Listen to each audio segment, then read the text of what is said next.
And that would be the case with Donald Trump. And of course, one of the problems with Trump, even when he was running for president, before he became president, one of the things that we noticed is that he never had a rally with people that didn't agree with him. If there was anybody in the audience that didn't agree with him, they hustled them out of the auditorium. He came to the Quad Cities. I'm from, or I used to teach at Ashford, and some of my students were Hispanic students and African American students. They wouldn't even let them in because they didn't fit the picture of one of Trump's supporters. They wouldn't even let them in because they were afraid that they would cause problems. The African American students didn't even get through the first set of. They had people at the doors, and they couldn't even get inside the auditorium. The Hispanics were able to get inside the auditorium, or they were able to get inside, but they weren't able to get inside the auditorium. They blocked them before they got in. So none of my students, only my white students, were able to actually hear Trump speak, as exciting as that is. Anyway, so it has to do with preaching to the choir is the easiest way to do things. Oh, okay. Good, thanks. For a speaker to influence someone, they must have credibility, they must have believability. This is a problem that Trump, of course, had in the beginning because he had no knowledge. He seemed to have no credibility. Is he trustworthy? Is he an expert in anything? So what does he say when he faces an expert?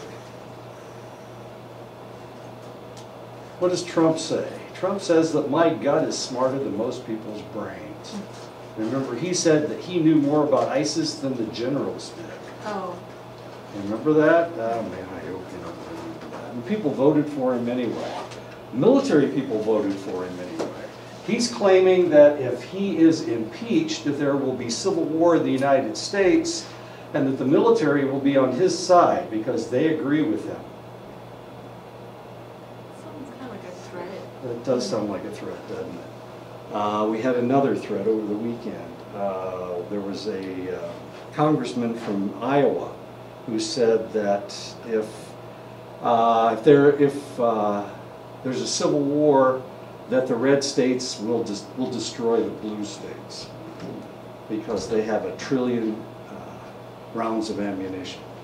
That's what he said, 1 trillion rounds of ammunition. How stupid is that? When someone delivers a message that we don't consider credible, sometimes we will forget the speaker but remember the message. And of course, this is what happens when you're listening to an ad. They're trying to get you to remember the ad. They're trying to get you to remember the jingle. They're trying to get you to remember some aspect of the. They try to give medicines these stupid names so that you will remember them. It's magic. What is this? Ozella. Well, anyway, it starts with an O.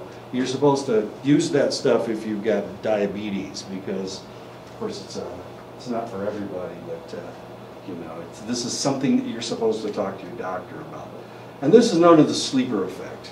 The fact that you don't remember anything, you don't really remember what this stuff is, you don't really remember the guy that told you about it, but you remember the substance or the whatever they're trying to sell.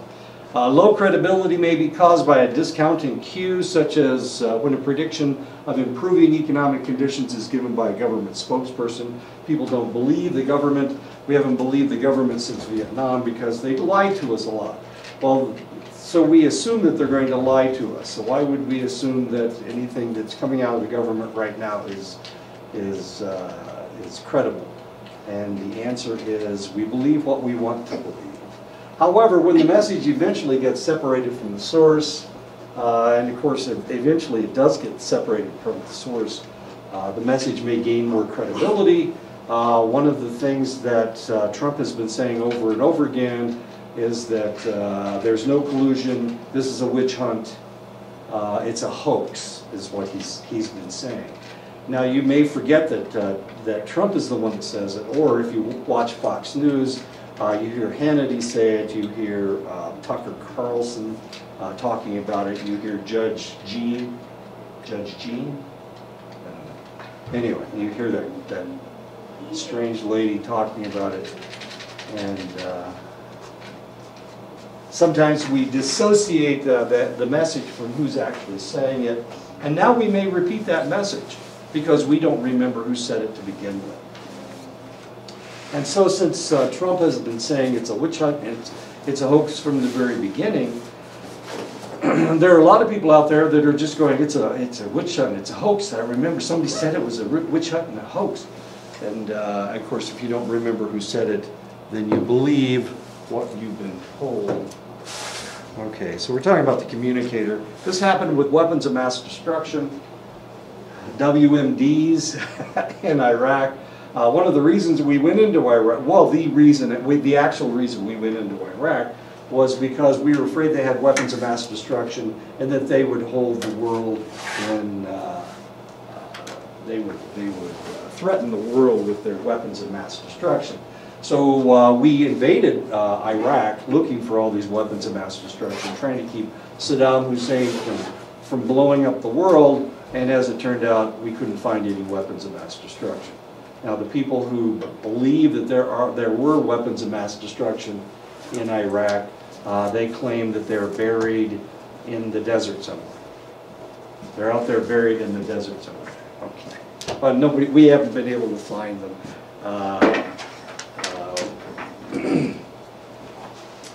Some of the individuals that I used to, that I was in the service with, it was their job to find them, and they found nothing. I found absolutely nothing. And every time they were looking for them and they couldn't find anything, and they started saying, I can't find anything, they would bring them back to the States and send somebody else over there who believed that there were weapons of mass destruction. But they never found any.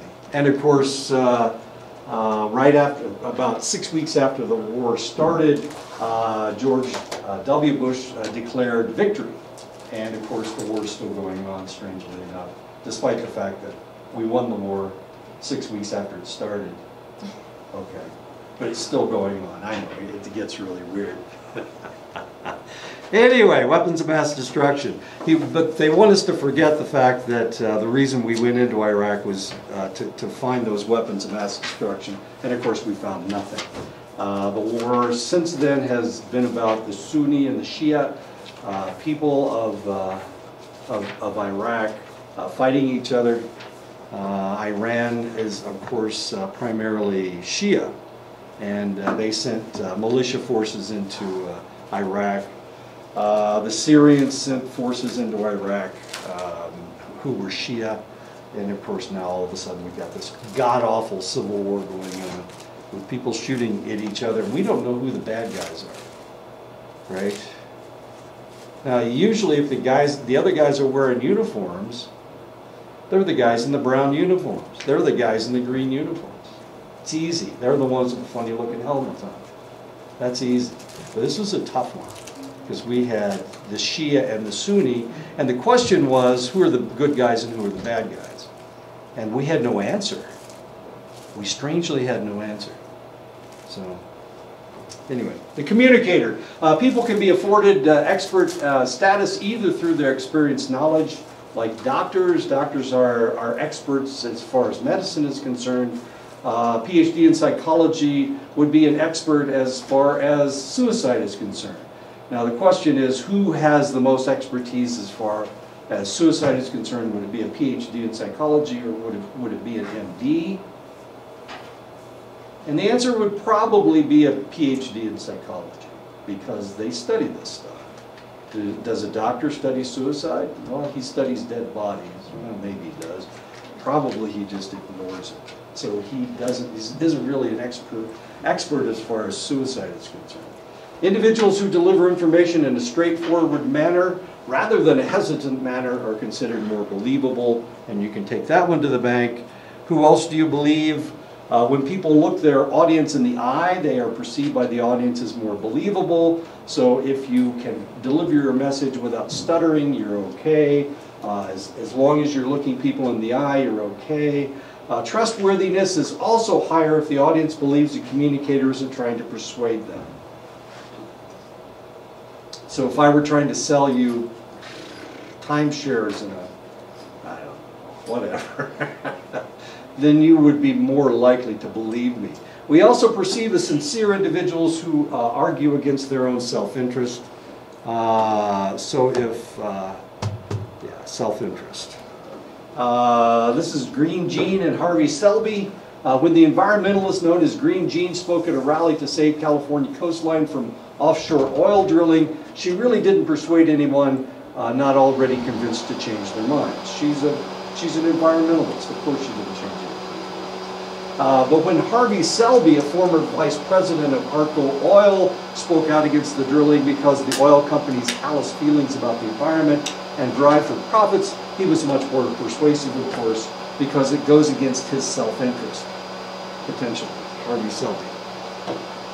Other persuasive speaking methods, attribution. To what do we attribute the speaker's position?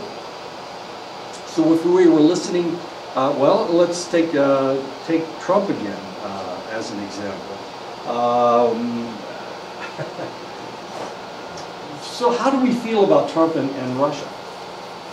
He keeps saying that during the election, he said that he had nothing to do with Russia, he had no communication with Russia. And now we know that there was communication with Russia, but there was a reason for it. Does anybody know what that reason was, why he was communicating with Russia? He was trying to build a building in Moscow. Excuse me. Not Moscow. Moscow. He was trying to build a building, Trump Tower. Is that okay? I mean, he already lied. If it's just a building, I don't know why he needs to lie. He lied. He has to put some lying. Is lying okay? No. What? You can't lie? No, you're not supposed to. Who said? Why do they teach this in elementary if they can't use it? Okay. Yeah, he was trying to build a building in Moscow. Now, Moscow, excuse me. Okay, so is that okay? I mean, he's a builder, so shouldn't he try to build a building in Moscow?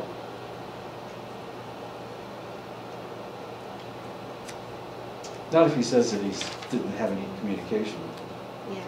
Yeah, okay, so he lied. He lied. He lied. There's Starbucks and there's McDonald's everywhere, but you don't see people lying about it. Oh, the guy from Starbucks wants to run for president, is running for president, No. I think. No, he just pulled out, didn't he? Yeah. Yeah, he just pulled out. Okay. Either way, he's so bad. He hunts animals in Africa. I'm still drinking their stuff, so I'm a hypocrite too. Okay, well this is kind of exciting. Okay, so we're supposed to figure out why what we attribute the speaker's position to. So in Trump's world, and Trump didn't say anything negative about it, he still hasn't said anything negative about the Russians. It's a little strange for my generation, because my generation and his generation, he and I are about the same age, a little bit older than me. So my generation fought in Vietnam, and when we were fighting in Vietnam, we were fighting against communists. And who was the head of the communist world? It was the Soviets. Soviets equal Russians. And so here we are 50 years later, and he won't say anything bad about the Russians. Won't say anything bad about President Putin. I know, it seems a little strange. But then we find out that he's trying to build a building. He's trying to build a Trump Tower in Moscow. So you're trying to kiss up. Is that okay? No. No, He's such a racist guy, and then all of a sudden he's being nice to somebody who's not from the United States. He's mean to everybody. Yeah, but like you said, like he's being nice all of a sudden to like Russians and everything. Isn't that weird? Nobody finds that weird? Well, I find it weird. I find it weird because, you know, I got shot at by Russians. I've been shot at by Russians. It's not nice being shot at by people. I got shot at by Germans too, but they're supposed to be our friends. Other persuasive speaking methods, speaking fast. People who speak fast were seen as more trustworthy than people who spoke slowly. This is true in everywhere except in Korea. In Korea, the faster you speak, the more they think you're trying to put something over on them. And we can speak really, really fast, 140 to 150 words per minute. The faster people speak, the more trustworthy you find them. People from the East Coast speak really, really fast. Personally, I don't trust anybody speaking that fast. I think they're trying to put some, I'm Korean evidently. I don't like that. If you can speak fast, it conveys power and competence. It doesn't give you a chance to argue, to counter-argue, to figure out why they've said what they said. Other persuasive speaking methods, attractiveness. Attractive spokespersons are far more persuasive than unattractive spokespersons. Attractive preachers are always more successful than unattractive preachers. A lot of times they aren't listening to the sermons, they're just looking at the pretty guy up there speaking. This may be due to the simple fact that physical appeal is tied to the acceptance at a basic level. Similarity is another reason. People are more responsive to someone in their own group. So if it's someone, so here on the reservation, you would be more receptive to would you be more perceptive to a Belagana preacher or a Navajo preacher? And the answer is, who would you be more? White people always know everything, don't they? Honestly, I don't think it would matter to me. Really? It's the message. Yeah. You just listen to the message. You don't even look at what race or what color their skin is or how pretty they are. You don't even look at that stuff. That's not important. No, I'm married, so. Oh, please. So I went blind as soon as I met of you. Oh my God. My wife's been married for 40 years, and when I was home, she was telling me about how pretty this guy was, and I'm going, oh, great. I haven't seen you in 6 weeks, and you're telling me how pretty somebody else is. Thank you. It's cute he gets stressed. No, I started crying. It was sad. So if we look at all the evangelists out there, we see that at one point in time they were fairly attractive individuals. This is Billy Graham, of course, Jerry Falwell, who started Liberty University, and I guess they played basketball this weekend, beat the team. I picked them to lose, but they won. This is Jimmy Swaggart. You see how pretty the man is. This is Pat Robertson, the 500, 700 club. I can't remember. Somebody's club. It's a big number. And this is Amy Simple McPherson. Amy Simple McPherson is kind of interesting. She was the first female preacher to wear tight clothes. Does it make a difference? Oh yeah. Yeah, it pretty much does. And you can see she's got a cross on her chest, which is where you're supposed to have a cross, but it kind of draws your attention to her chest. Well, there you go. She raised her hands a lot. She was big at doing this. So she was big at lifting up her chest. Amy Simple. And she was not an unattractive woman, as you can plainly see. Anyway, a lot of pretty people are preachers. So it's the message, really, and not what they look like, right? It doesn't matter that all the guys in the congregation are breathing funny when she talks, or all the young ladies, or Joel Osteen when he's on TV. Ooh, there's Joel. Okay. let's all send, I don't know, how much do you send Joel? Do you send money to Joel? People send money to Joel. I don't know how much he's asking for. This is the Van Impies. Jack and Raxella. As you can see there, I don't know how pretty he is, but she's just always smiling.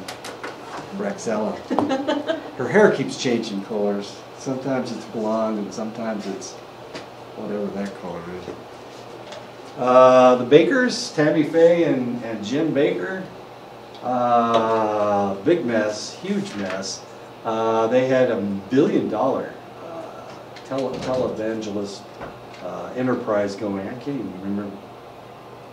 It wasn't the 700. I used to watch this stuff and laugh at it. My brother watches. We're both non-believer. Wait a minute. Where'd she go? Okay. My brother watches and laughs. He thinks they're so funny. Rexella just agrees with anything that Jack says. Okay. And anyway, some more televangelists.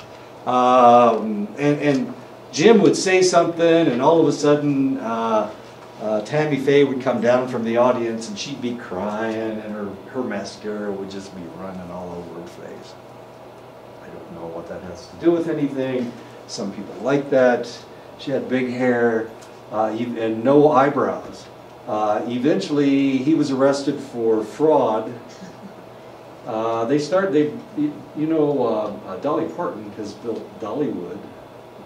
Right beside that was their place. They had some kind of a Christian-themed park out in Tennessee.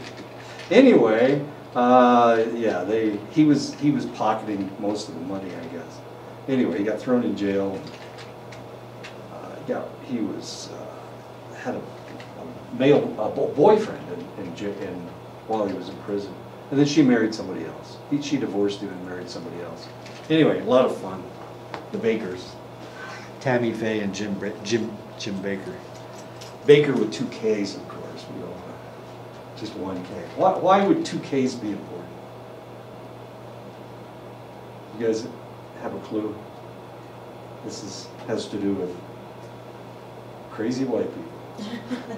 Are you ready? Okay. Usually Baker's spelled with 1 K. But the Dutch spell it with 2 Ks. The South Africans spell it with 2 Ks. And the South Africans were they live in a very segregated society.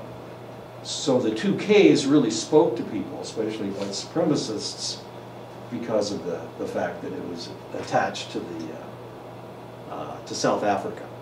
I know, how stupid is that? Okay. Okay, so we know that the communicator is important. The faster you speak, the more likely that you have expertise in the area. Repeating the message over and over again. A lot of times you forget who the communicator is, and you remember what but you remember what the message is, and that's known as the sleeper effect. And this is something you have to be very, very careful of. The message content, who says something is important, but of equal importance is what the person says. Reason versus emotion. Orators for ages have debated which is the most persuasive, reason or emotion. Researchers have discovered that it really all depends on the audience as to which approach is the most successful. A lot of times they're not aiming for reason, they're trying to grab a hold of your emotions. The better educated the audience, the more likely that reason will carry more weight than emotion. These audiences are more used to arriving at decisions through the central route as compared to the peripheral route. So the more educated the audience, the more likely that you're going to have to use reason. If you remember, and here I'm picking on Trump again, I apologize. He was at, where was he? Was it NATO? Yeah, it was at NATO. It was at NATO. And I guess he forgot where he was. Anyway, so we started getting into his rally, his rally speech. And they started laughing at him. at NATO, because he was, I can't remember what he was saying. Anyway, he said something, and they laughed at him. And he said, I didn't expect that response. But at the rallies, of course, they would have gone, lock her up, the whole thing. But of course, NATO wasn't going to do.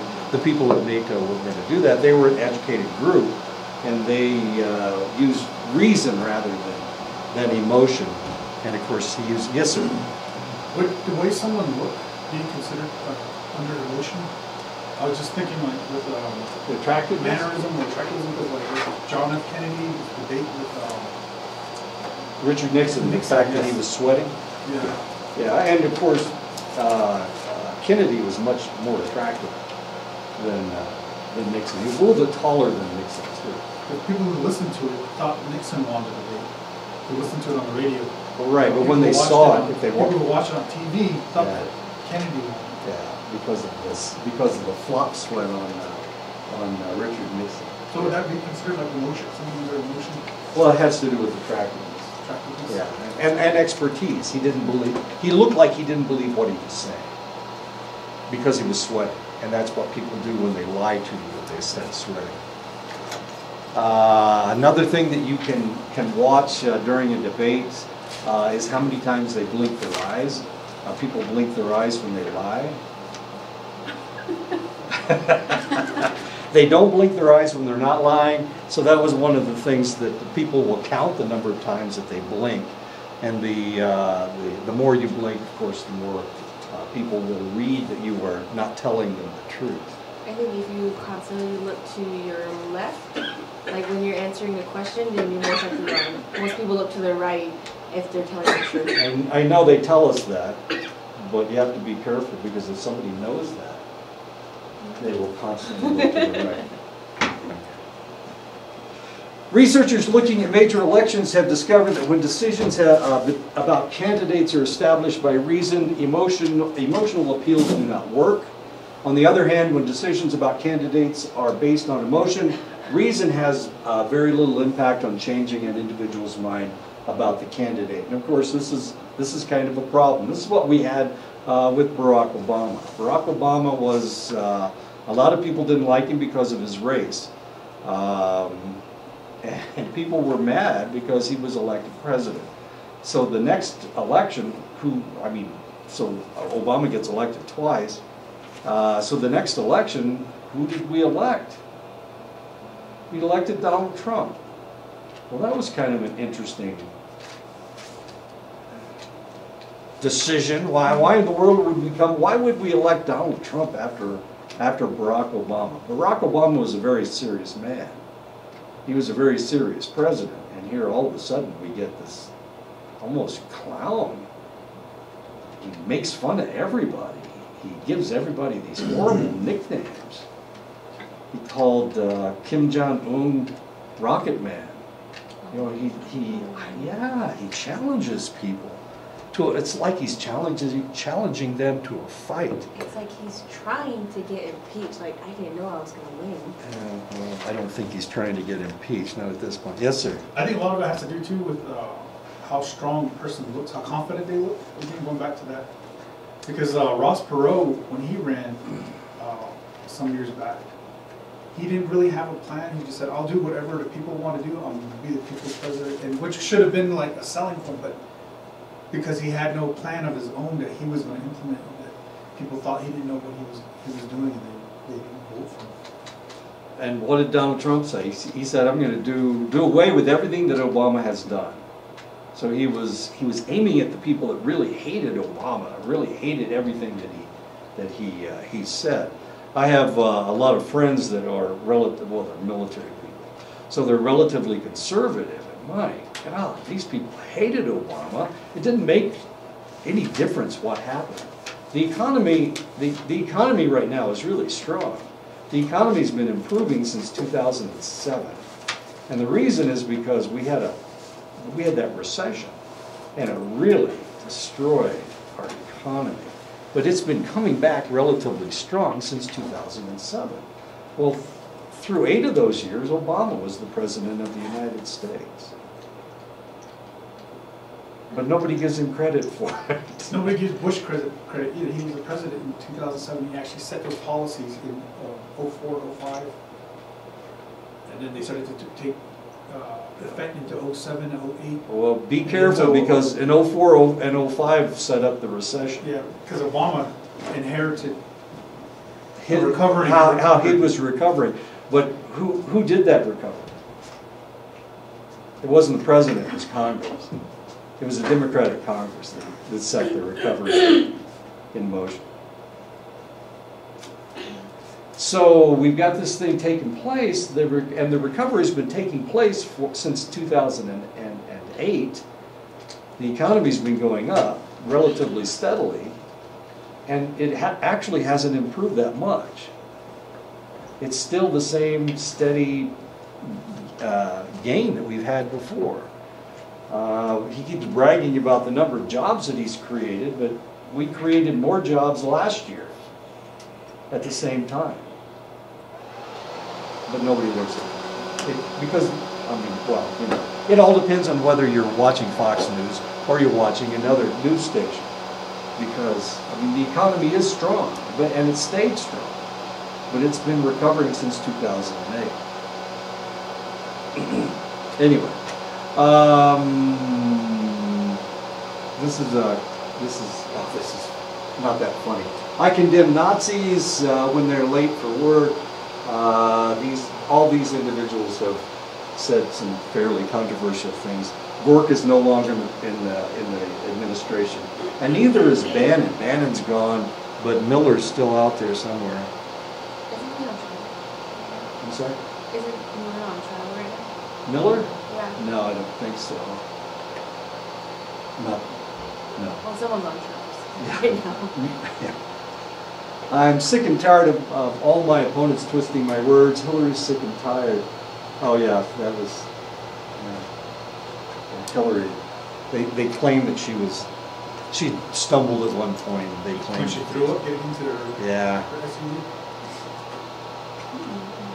I think she's trying to delete us, investigate Hillary's emails, Inspector General's. Anyway, that was a joke. Not too funny.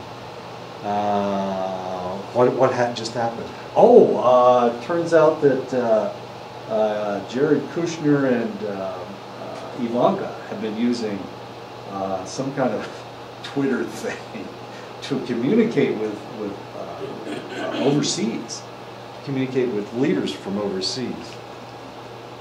Wait a minute. Didn't Hillary get in trouble for using the wrong email? Now all of a sudden. No, she didn't. She didn't? No, she didn't. Well, sure she did. I mean, that potentially the election turned on her emails, on this whole idea of the emails. So yeah, she did. She lost the election because of it. You don't think so? She wasn't held legally accountable. She was investigated by the FBI. She wasn't investigated by the Not really. Not to the same level of scrutiny that Mueller ran his investigation. I don't know. That's two different investigations. The slogan seemed a little weird this time around. Clinton, extremely careless and ready to lead. Trump, there's no substitute for inexperience. Hillary, unindicted as of today. Trump, throw caution to the wind. I'm with her-ish. What he doesn't know won't hurt you. And that's talking about Donald Trump. Anyway, so we had two interesting candidates. Probably a mistake. Hillary's passed Benghazi. Benghazi. Vince Foster. Yeah, Vince Foster committed suicide. They claimed that he was murdered by the Clintons. Because he committed suicide. He was ruled suicide with 2 gunshots to the back of his head. No. On a park bench. No, he didn't. There weren't 2 done. No. See, you've been reading the wrong stuff. What was his name again? Vince Foster. 2 gunshots to the back of the head. Hack, wheeze, cough. Maybe she'll cough up some of those missing emails. as much this one is. Anyway, okay. Messages and good feelings. Researchers have found that when subjects have good feelings, they are more likely to be persuaded. Researchers have found that when subjects have good feelings, they're more... Oh, I've already read that. Researchers at Yale University discovered that they were more likely to convince individuals on select topics if the individuals were given snacks when the topics were presented. And they, of course, they've done this with, through research. They found that if you feed people, then they will accept anything you have to say. Thus, when good feelings are coupled with the message, the good feelings are more likely to be acquainted with the message. And of course, that's what you're trying to do.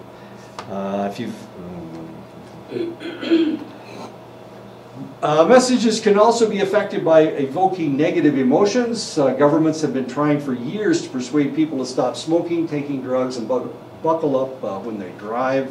If too much fear is used, the people miss the message because they tune out the painful message. Researchers have found that fear does not work to change pleasurable habits such as using sunscreen, using condoms, and eating healthy foods. The people just go into denial, and of course nobody wants to think about using sunscreen or using condoms. I don't use sunscreen myself, and I'm fairly pale, as you can see, and sometimes I eat crap. So I'm driving down from Iowa, and where do I stop for lunch? Hardee's. My God, I had one of their chicken sandwiches. It was so bad. I didn't believe I ate that. What's wrong with me?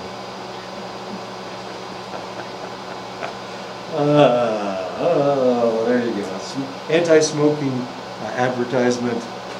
Anti-smoking advertisement. You're choking your child to death.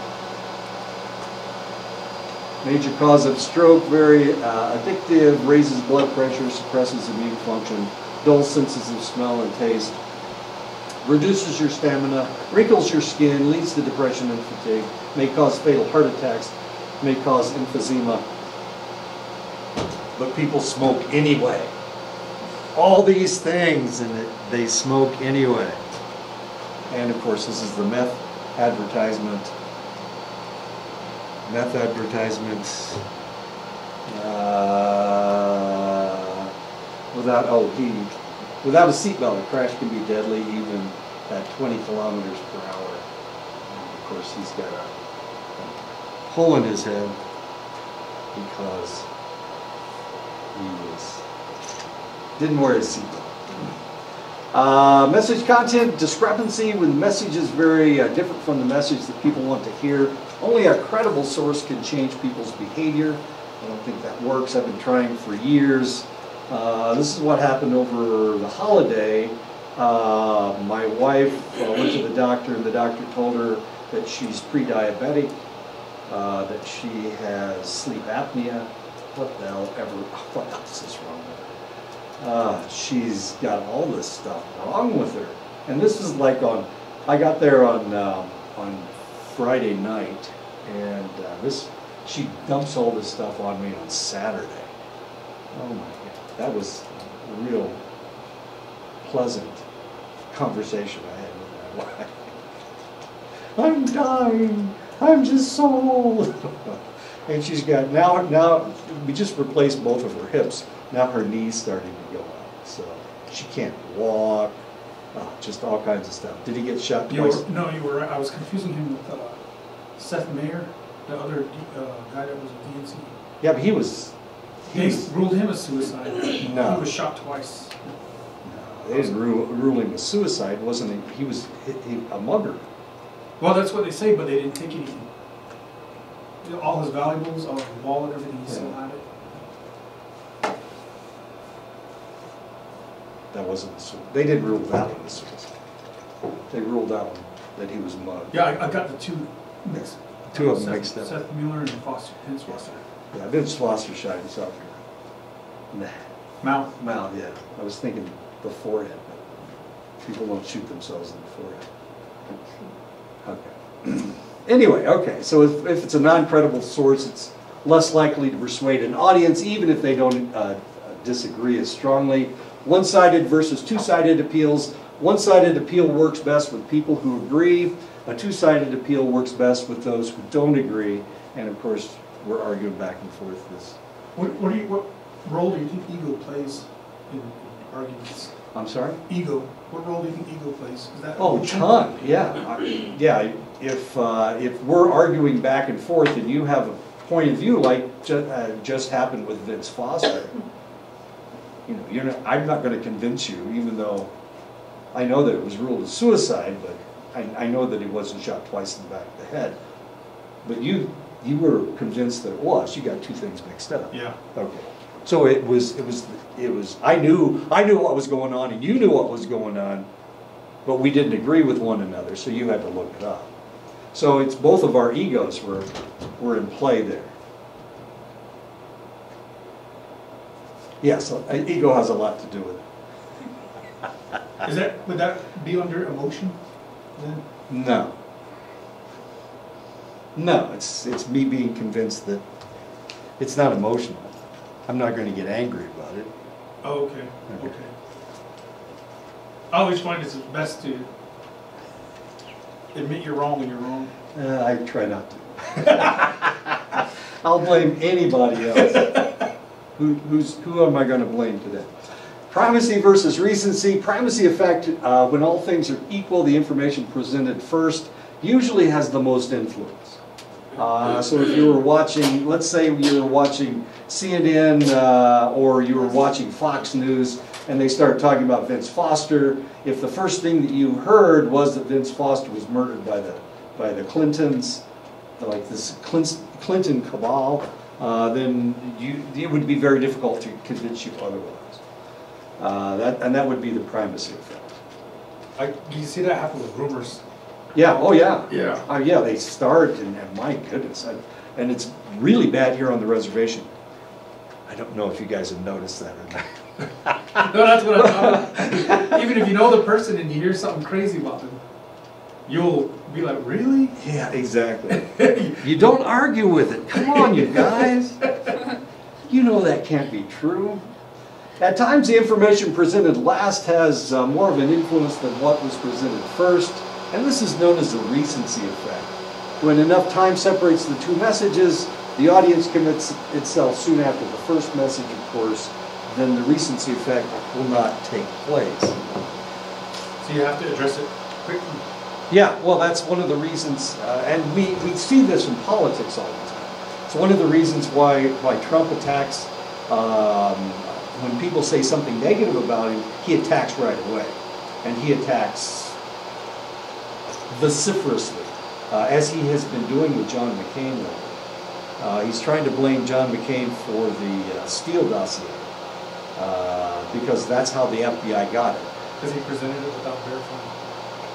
Who? McCain did? Yeah. Well, McCain didn't present it until after the election.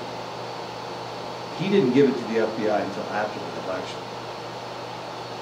That's what happened. But Trump keeps saying, no, he's the reason that this whole thing's taking place. No, it's not the reason this whole thing's taking place.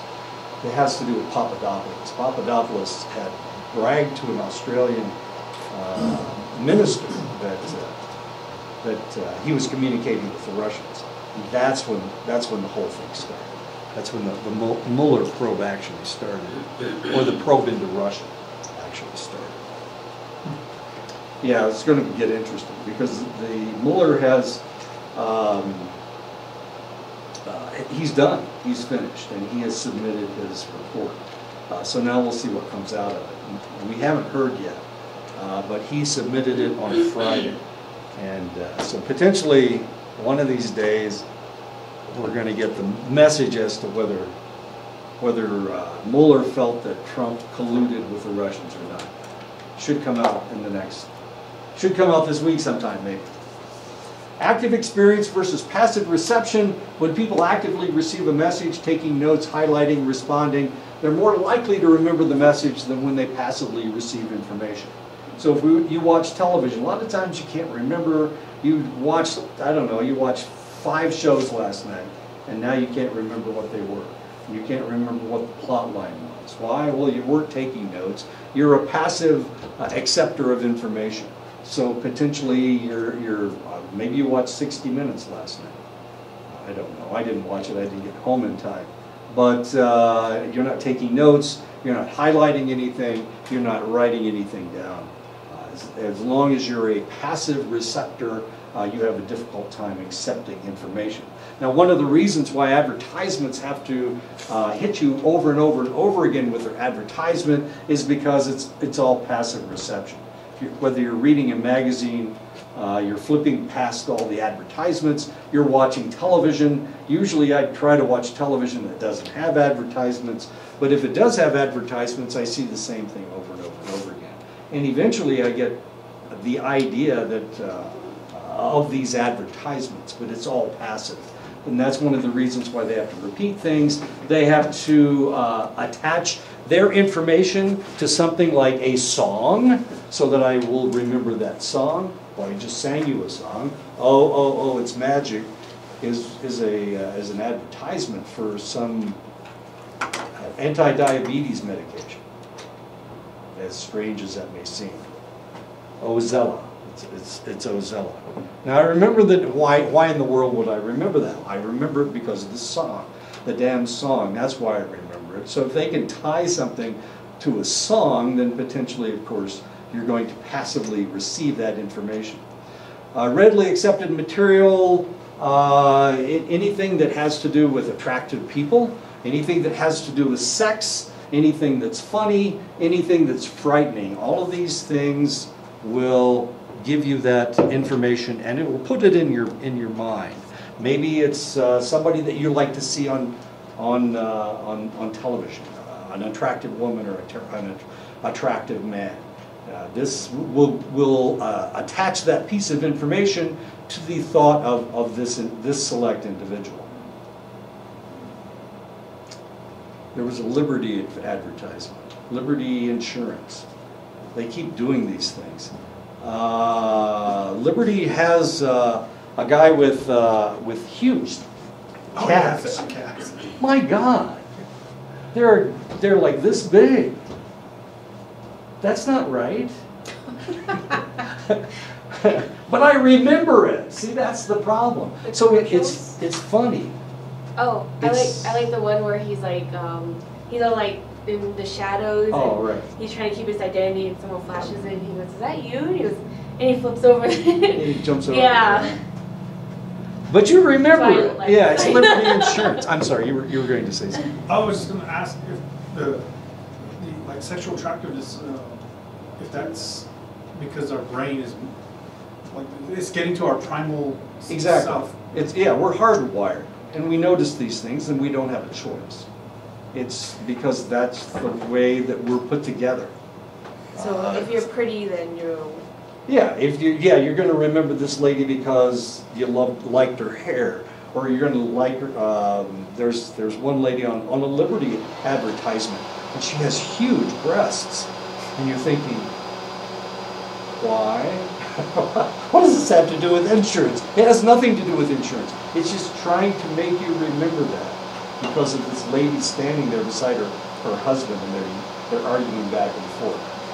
And of course, she's not doing anything. She's not saying anything. It's not like, but they're there, just like the big calves, the stupid big calves. It's so dumb. This is, and we receive all this information in a passive manner, and it's not our fault. We naturally notice these things. It's just the way things work. We notice these things. This has to do with cruelty to animals, and of course they have a naked lady chained to, I don't know, elephant cruelty. But you'll remember this because there was a naked lady. Why does it have to be a lady for? Like, it's always a lady. Because it's men that are doing being the cruel people. So they want. Okay. This is a milk commercial advertisement. Now one of the funny things, and it's not that funny, This has to do with Crouching Tiger, Hidden Dragon. Is that, anyway, this is the lady from that movie. What's the probability she drinks milk? Asians are mostly lactose intolerant, and here they're talking about.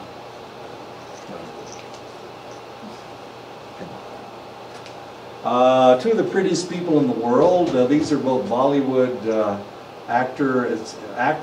I can't remember her name. Her last name's Orai. Anyway, she was Miss Universe of 1987 or something. He doesn't have very big biceps, but he's pretty, okay? And she's pretty. And the Marlboro Man. Doesn't it make you want to smoke cigarettes? There's something in that picture that everybody sees, but everybody misses at the same time. His face? He's dead, by the way. He died of emphysema. Not that that's important. He died of what? Emphysema. Oh, What's that called? by By smoking. Yeah, he's a very attractive man. He also has a very tight pair of pants on. He's wearing chaps though, but they kind of point to his junk. They do. I didn't make up the advertisement, okay? And this is a Danish advertisement. I was like, why is her leg so hairy? I think it's his leg. Oh, this hairy thing right here? Yeah, it's his leg right there. What is this advertising? A bank. What? You can bank from anywhere. You can bank from anywhere, exactly. With anyone. Yeah, well, Anyway. it's a bank. She has just communicated with her bank on her computer in the bathtub, which is not where I would be having anything to do with my computer in the bathtub. Anyway, this is the famous horse fart advertisement.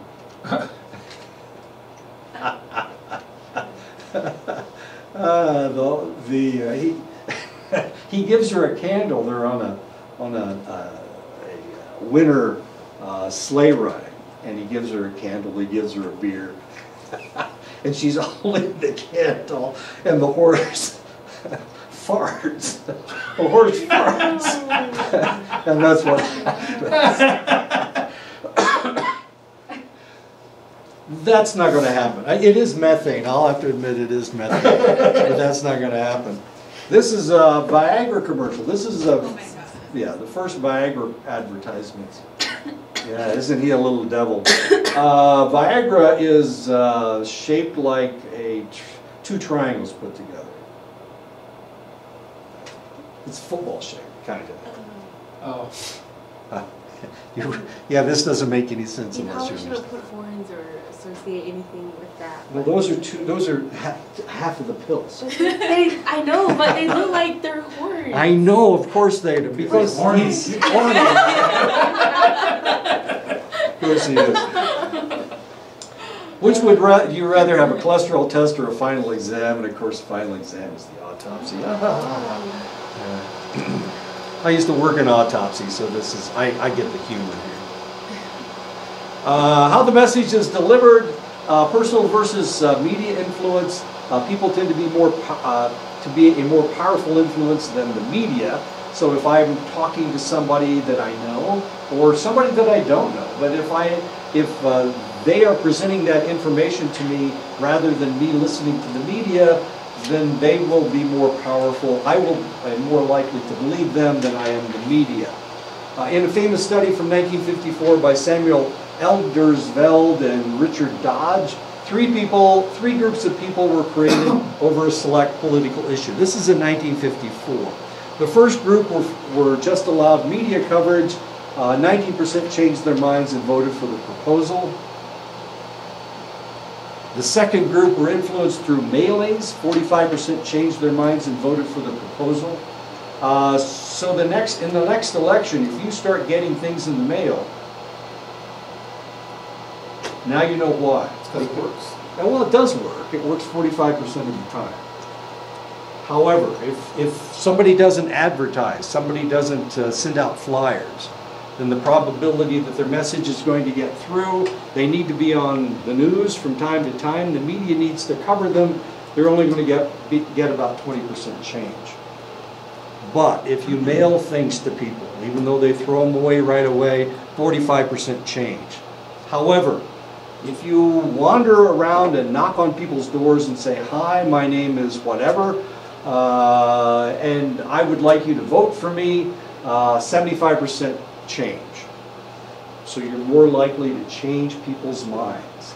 And this is what we saw in the last election with Beto O'Rourke. Now he's running for president. So we'll see what happens. I don't think he can do that. He went to every county in Texas, and he almost won that election. Texas is very, very conservative. It's a very conservative state. They hadn't elected a Democratic congressman for decades. And Beto O'Rourke almost overthrew Ted Cruz. Because he went to every county in the state and he talked to people. He talked to them face to face. And he convinced a lot of people. He changed a lot of minds. So now he thinks he can do that in the national election. It should be very, very interesting. He might get really, really surprised as to how poorly he does in the next election. For one thing, he's kind of young.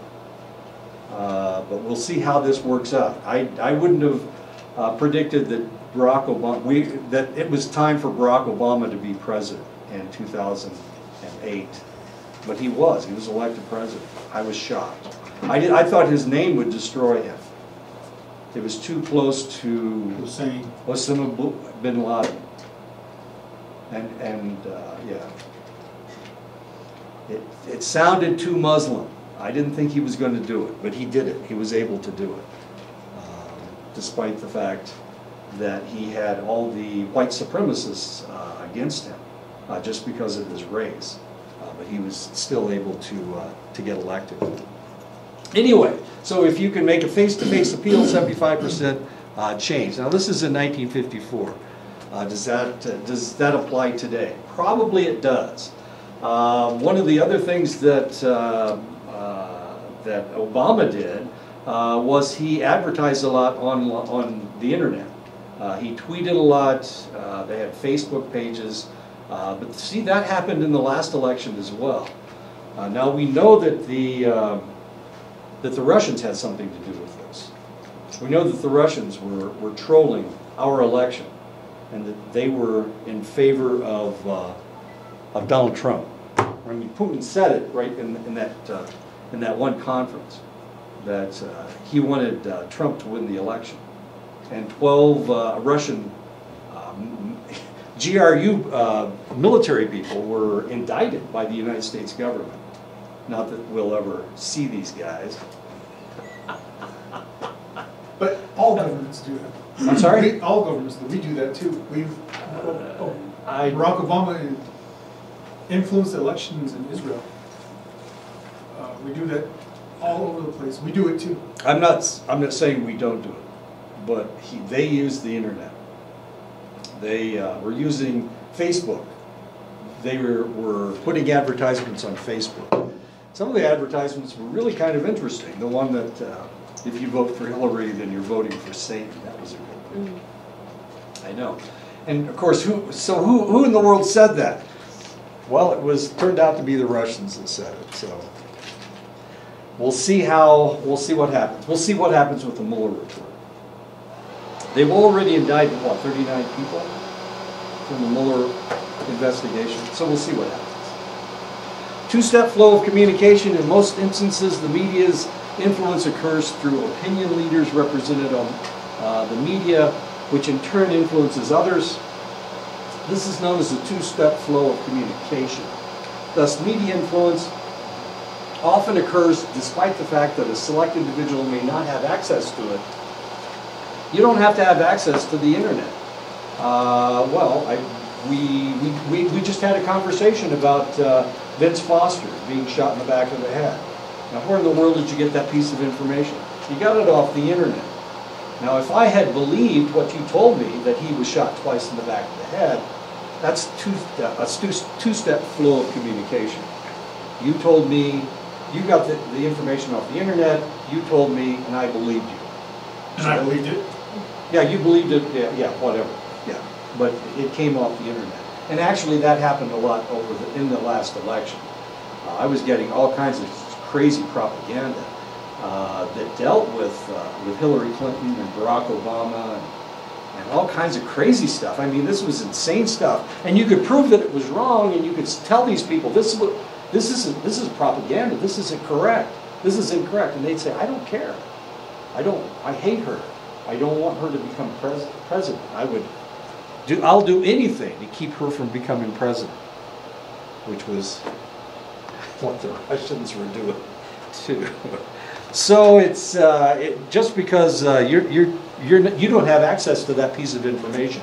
I didn't have access to any of these other websites, Breitbart and whatnot. I don't read Breitbart. It's mostly crap. But these people were using that information as a credible source.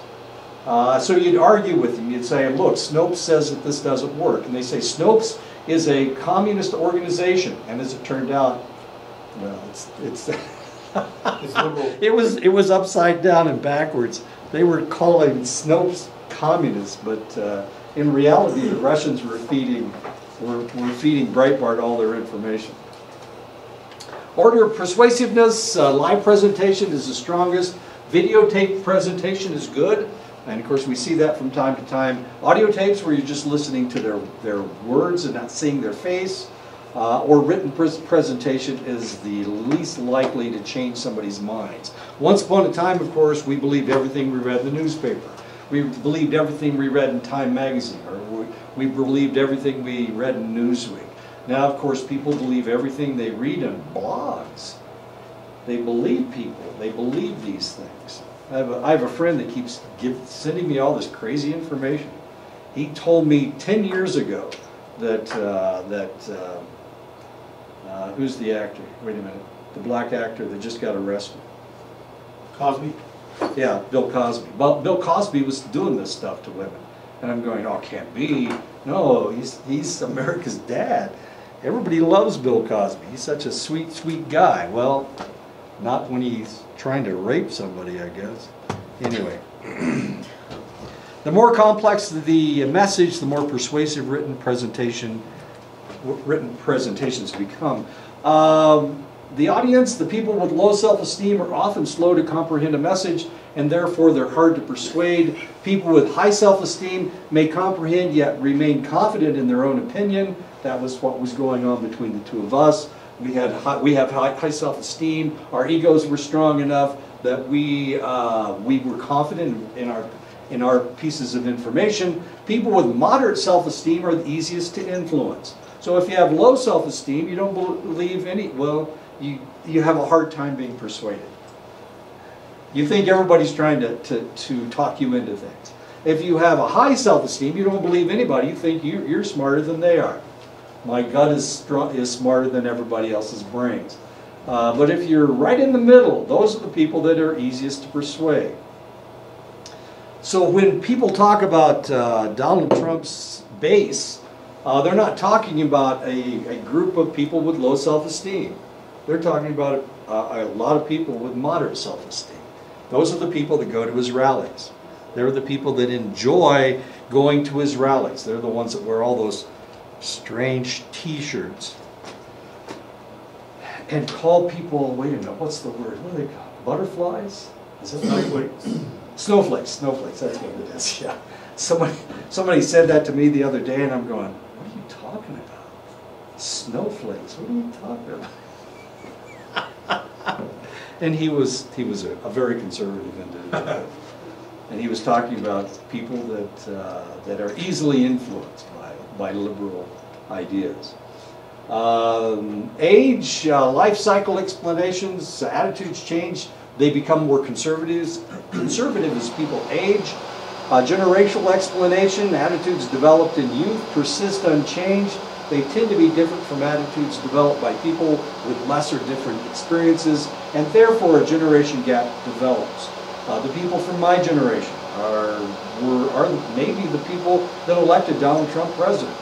They may be the ones. These Vietnam vet people, they may be the ones. I know, who would have thought? And they're the ones we see at his rallies. We see him in the background. My good friend who just died of a heart attack was a staunch Trump supporter. Hated Barack Obama because he was black, but